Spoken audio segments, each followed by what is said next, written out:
Bienvenida, bienvenido a este nuevo vídeo del canal de Víctor Amat y la Escuela Palo Bajo. ¿De qué voy a hablar hoy? Vamos a ver, yo he sido bendecido por los astros con un insomnio de puta madre. Entonces estaba pensando que llegan a mi consulta muchas personas angustiadas por el problema del insomnio. Incluso tengo buenos amigos que han publicado libros acerca de cómo manejarse con el insomnio. Entonces yo quisiera hablar hoy de algunos aspectos psicológicos que están relacionados con el hecho de no dormir o de dormir mal o lo que entendemos por dormir mal.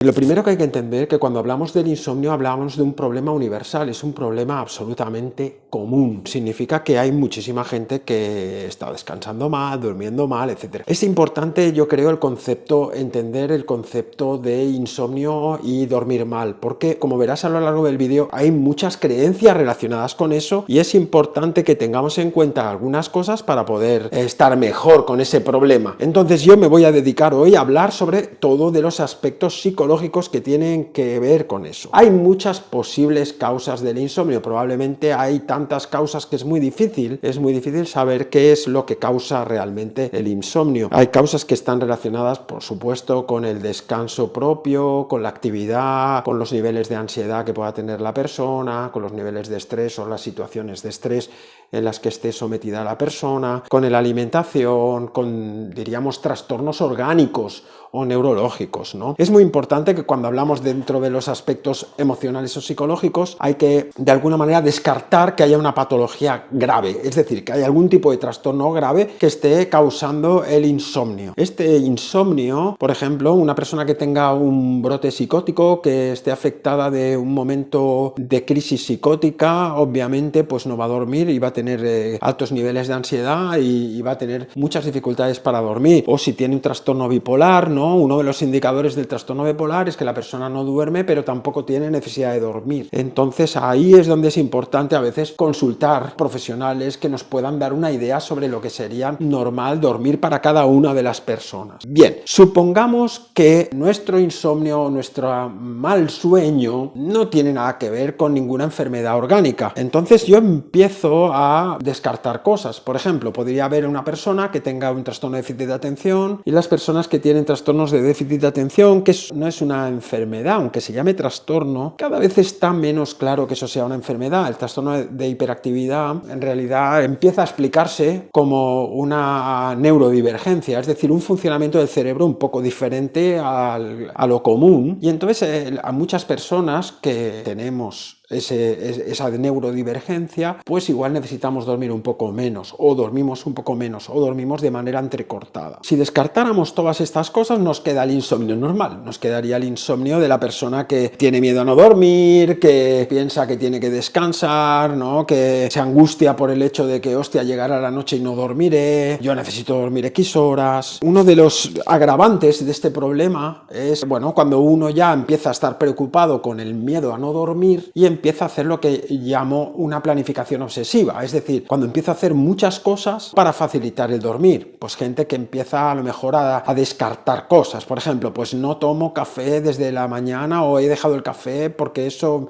o no veo noticias porque eso me impedirá dormir, o ceno muy pronto porque si no la digestión me causará problemas para dormir, cambio la cama o cambio la almohada. Cuando una persona lleva mucho tiempo, lleva meses intentando dormir y ha probado todo este tipo de cosas, entra en una planificación obsesiva en la que cada cosa que hace, ¿no?, la evalúa en términos de, hostia, esto no me va a dejar dormir, con lo que cada vez se va agravando el problema. Cuando uno no duerme, no voy a decir cuando uno no duerme, porque es muy raro que uno no duerma nada, ¿no?, pero cuando uno duerme mal o no duerme como dormía, ¿no?, entonces aparece una constelación de creencias alrededor de ese hecho. Por ejemplo, yo si no duermo me muero, si no duermo 8 horas no sirvo para nada, en mi trabajo necesito estar súper fresco. Ahora, por ejemplo, se han puesto de moda creencias del tipo de la salud, de que hay que descansar 8 horas cada noche porque si no te conviertes en, yo qué sé, en una rata. Hay que descansar, no ver pantallas azules, no hacer no sé qué, porque todo esto te causa un estrés de la hostia basal que te va a matar. Todas estas constelaciones lo que hace, o sea, toda esta constelación de creencias y pensamientos que están alrededor del hecho, no estoy durmiendo demasiado bien, o no estoy durmiendo como duerme mi pareja, o no estoy durmiendo como duerme el gurú de Instagram que te dice dice que duerme como un bendito, todas esas creencias te hacen pensar que tú eres gilipollas porque no duermes, en realidad lo que hacen es empeorar el problema, porque claro, te obligan cada vez, hostia, tengo que forzarme a dormir. Y como todo el mundo sabe, nadie puede forzarse a dormir. El sueño viene y duermes, pero cuando quieres dormir por obligación lo conviertes en un castigo perverso que no tiene ningún sentido. Es como decía mi abuela, es como follar por obligación. Le pierde toda la gracia, ¿no? Es importante saber que cuando uno trabaja como psicólogo, como psicoterapeuta en mi caso, ¿no? Intenta entender también una perspectiva antropológica de la humanidad. Quiero decir que los seres humanos no hemos nacido ayer. Es importante saber que dormir 8 horas del tirón probablemente es un invento relativamente nuevo. Significa que desde más o menos la Revolución Industrial, iba a decir 2 siglos, pero tal vez sea menos. Igual se duerme 8 horas del tirón y se planifica dormir 8 horas del tirón desde que tenemos la jornada laboral de 8 horas, probablemente desde hace 80 o 90 años que estamos empezando a pensar en la posibilidad de que hay que dormir 8 horas como mínimo. Es decir, un tercio de tu vida tienes que pasarlo descansando. Si hacemos un continuum, pensamos en cuánto tiempo llevan los seres humanos sobre la faz de la Tierra desde los primeros homínidos hace 2 millones de años, hay que pensar que nuestra neurología está diseñada para dormir a trompicones. Si piensas en los antiguos pobladores, si piensas en, yo qué sé, la gente de la Edad de Hierro, la gente incluso de la Edad Media, lo normal era dormir a trompicones, porque cuando vivíamos en el bosque, cuando vivíamos en los bosques o en la jungla, bueno, pues uno descansaba cuando podía, frío y la noche probablemente haría que nos tuviéramos que mover, probablemente era normal despertarse porque los sitios donde dormíamos no eran cómodos, se caminaba durante muchas horas para no desplazarse de un lugar al otro, por lo tanto nuestra neurología está hecha para dormir a trompicones, no para dormir del tirón. ¿Qué es mejor dormir del tirón porque la ciencia lo dice? Probablemente, pero hay que entender que eso no es exactamente lo natural.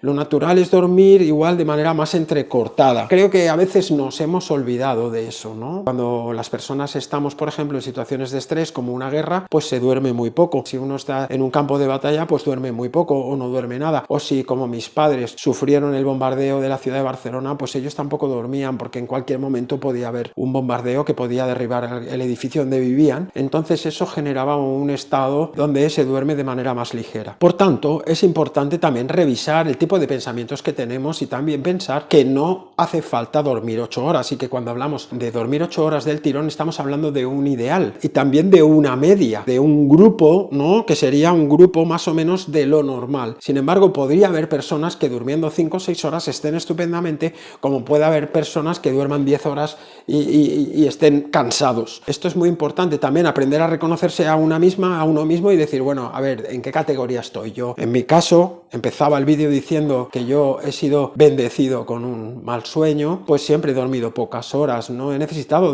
dormir demasiadas horas, me he despertado siempre pronto, me he acostado siempre tarde, no es que haya trasnochado, pero siempre leía, tenía intereses y dormía más tarde y entonces me levantaba súper temprano. Con 5 o 6 horas yo he tenido bastante para dormir. Es verdad que de vez en cuando pues estoy muy cansado y duermo más, o un domingo a lo mejor me quedo, yo qué sé, roneando en la cama, pero es poco habitual, generalmente me despierto pronto y eso no me genera demasiado problema. Esto es importante también, igual no hace falta estar tan preocupado en dormir unas horas tan exactas, sino simplemente ir evaluando cuál es mi grado de cansancio. El grado de cansancio estará directamente relacionado con los pensamientos que yo tenga. Me agobio más y me canso más si me estoy obligando a dormir un número de horas que, bueno, eso no se sabe de dónde sale. Yo he trabajado mucho de noche, yo he tenido, por ejemplo, un gimnasio, he trabajado de día en el gimnasio y he trabajado de noche en una discoteca y luego me levantaba, o sea, me iba a dormir a las 6 y me despertaba a las 10 de la mañana y a las 11 de la mañana estaba dando clases en mi gimnasio y luego además pues entrenaba 5 o 6 horas y participaba en competiciones deportivas durmiendo 5 o 6 horas. Claro, esto es mi caso y me imagino que como yo pues habrá mucha gente y al contrario que yo habrá mucha otra gente. Lo importante es saber de qué manera mi obligación psicológica está empeorando el problema y quizá vale la pena que nos hagamos este pensamiento, es decir, ¿cuánto de mi insomnio tiene que ver con mis esfuerzos en dormir? ¿Cuánto de mi insomnio tiene que ver con el hecho de que yo creo que debería dormir más de lo que creo? ¿Qué hay de verdad relacionado con el hecho de que si duermes un poco menos no pasa nada? Creo que, como siempre, el pensamiento adulto y el pensamiento crítico tiene que ver con poner quizá en duda las cosas que nos llegan por todos los lados, las noticias, los papers, los estudios que se hacen, están muy bien, pero yo creo que el pensamiento crítico es, oye,